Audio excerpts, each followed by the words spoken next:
be quiet, is to make everybody else in the neighborhood suffer a little bit so that they'll all get on his back. Right. So I got it right. Unfortunately, Your Honor, she's making us suffer, and we've been suffering for a number of years. My wife, Michelle, called her and asked her to kindly turn down the volume, and we got this response from her, this letter. Can I see it? Yes, you may. This letter basically states that she is not going to stop the noise. She's going to continue playing that noise all night long, and she may as well play it in the daytime. How long have you been living in your house?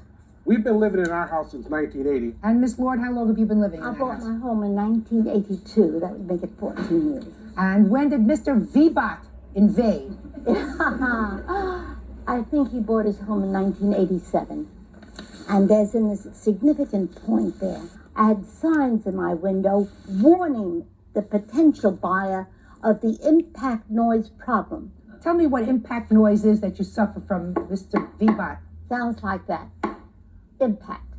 Now, Mr. Vibot doesn't do this purposefully. He does it because he does it deliberately because he knew there was a code violation. Your Honor, may I interrupt? Yes. What the defendant has said is not true. This noise that she is complaining about is certainly not intentional. It's just the way the houses are constructed. The truth is, that's what she's saying. She's not saying that he's evidently making the noise purposefully, but that he purposely bought the house knowing that there was a code violation because she put the sign in the window. Do I have it right, Miss Lord? You have it right. But she's also saying, Your Honor, that doesn't mean listen to me, that doesn't mean she's right.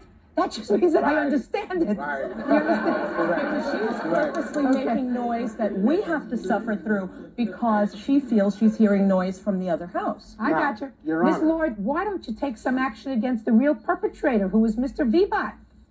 I have taken action. What have you done? Mr. Boyer filed suit against me.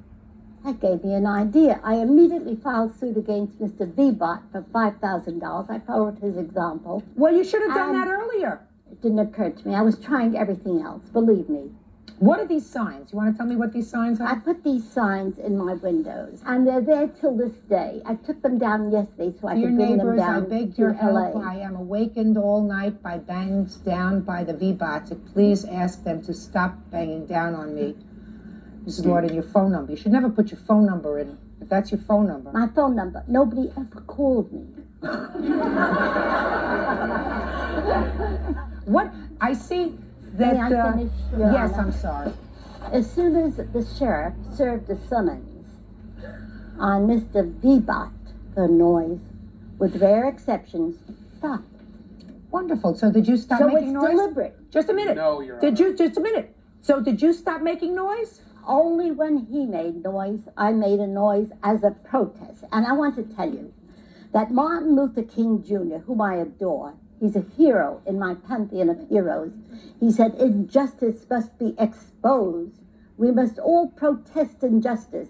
And Mahatma Gandhi, another one of my heroes, but not as great as Martin Luther King Jr., my hero, make injustice visible. All right, Miss Lord, what kind of music do you play? Your Honor, I have a videotape of the music and the siren, which we can show later on. Well, I'd like to see it right now. Show it. And it demonstrates the noise that she's making. All right, let me see the video.